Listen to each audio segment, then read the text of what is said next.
Regard, œil avisé, prunelles aiguisées, la midinale est aux aguets. Par Pierre Jacquemin, tous les jours, à 12h30. Bonjour Sandrine Rousseau. Bonjour. Merci d'avoir accepté notre invitation. Vous êtes économiste. Vous faisiez partie des 8 témoins qui ont été appelés à la barre du tribunal la semaine dernière dans le procès de Denis Baupin qui vous poursuivait pour diffamation. D'abord un mot sur l'absence lors de ce procès de Denis Baupin. Comment vous qualifiez cette attitude? Je crois que votre avocate avait déclaré qu'il avait manqué d'honneur, et vous, qu'est-ce que vous en dites?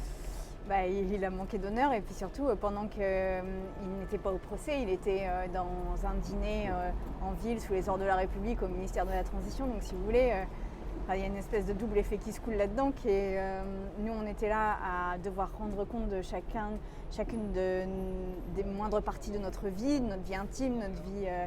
Et lui, il était en train de faire des repas mondains. Je trouve que le contraste est choquant. Oui. Quel regard, quel sentiment avez-vous éprouvé face au témoignage de l'épouse de Denis Baupin, Emmanuelle Cos, qu'elle a défendu? Moi, j'ai été frappée. Qui a été en responsabilité, il faut le dire aussi, au sein des Verts.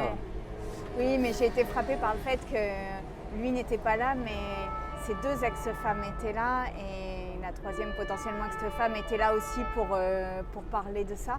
Sauf que Emmanuelle Cos c'est pas elle qui a fait les gestes. Elle n'était pas là au moment où ça s'est passé. Et on n'envoie pas sa femme rendre des comptes à sa place. Voilà. Ce procès était une tentative de museler la parole des femmes, avait dénoncé l'avocate d'Hélène Debos, qui était aussi l'une des 8 femmes qui a témoigné contre Denis Baupin. Pourtant, sans ce procès, Cécile Duflot a déclaré qu'elle n'aurait jamais parlé. C'est l'autre victoire de ce procès, le retournement de situation contre Baupin, mais aussi la parole qui se libère. Oui, c'est ça, c'est que ce procès, en fait, il a été intenté par Denis Baupin contre les plaignantes qui l'accusent quand même unanimement d'être menteuse. On en a 15 maintenant, donc ça fait beaucoup. Et finalement, ce procès, il nous permet de mettre à jour tout, en fait. Et du coup, de montrer aussi le vrai visage de Denis Baupin, qui est quelqu'un qui a un mode opératoire, qui sait repérer les femmes auxquelles il s'attaque à des moments de leur vie particuliers. Et donc, voilà, ça s'est retourné contre lui. Quelque part, ça n'est déjà que justice. Après, il faut quand même attendre le verdict, parce que pour l'instant, nous ne l'avons pas. Mais j'ai confiance. Selon les données annuelles publiées par le ministère de l'Intérieur, les plaintes pour viol ont augmenté de près de 17% et celles pour agression sexuelle ont bondi de 20% en 2018. Comment vous l'expliquez? Il y a du MeToo dans l'air?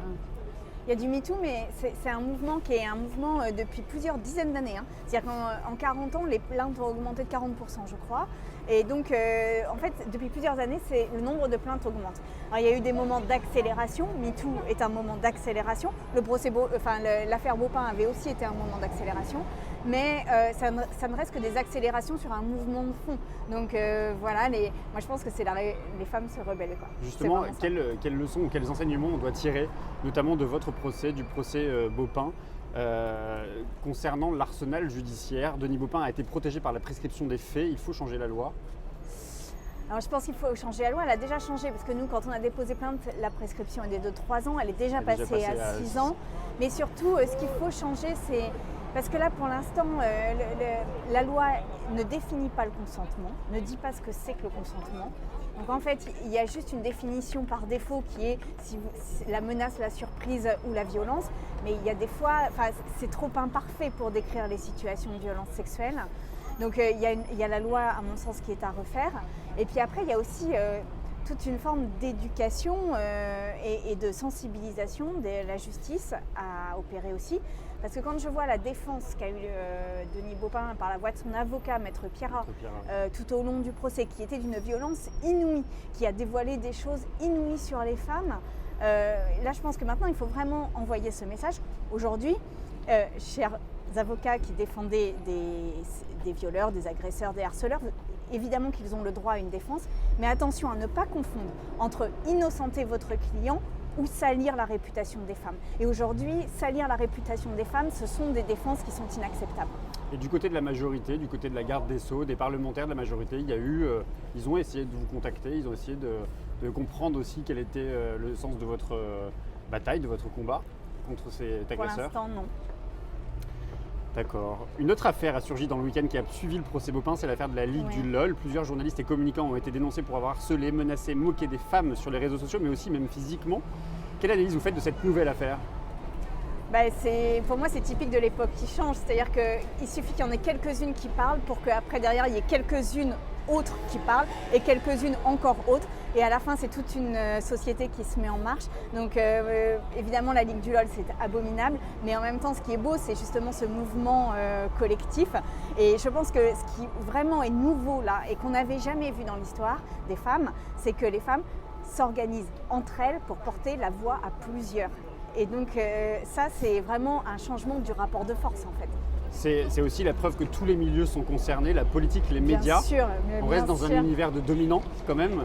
La parole des femmes se libère, mais quid de celles qui n'ont pas la parole, ou en tout cas la culture de la parole. Je pense aux ouvrières, aux employés, caissières, précaires, qui sont doublement menacées par la perte de leur emploi et qui se taisent. Mais je ne sais pas si elles se taisent. Peut-être que finalement, tout ce qu'on fait est un sillon dans lequel elles peuvent aussi avancer, elles. Moi, je pense que le jour où on gagne des procès, on le gagne pour tout le monde, ces procès-là.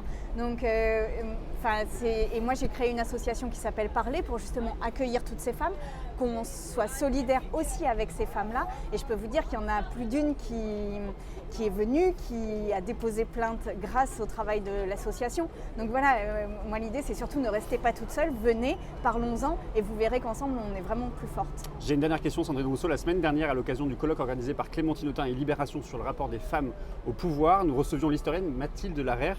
Elle nous disait que s'il y a autant de harcèlement et de domination sexuelle, c'est parce que les hommes sont plus souvent au pouvoir. Votre combat, il passe aussi par une meilleure représentation des femmes dans les médias, dans l'entreprise, les institutions et la politique, ça commence par là?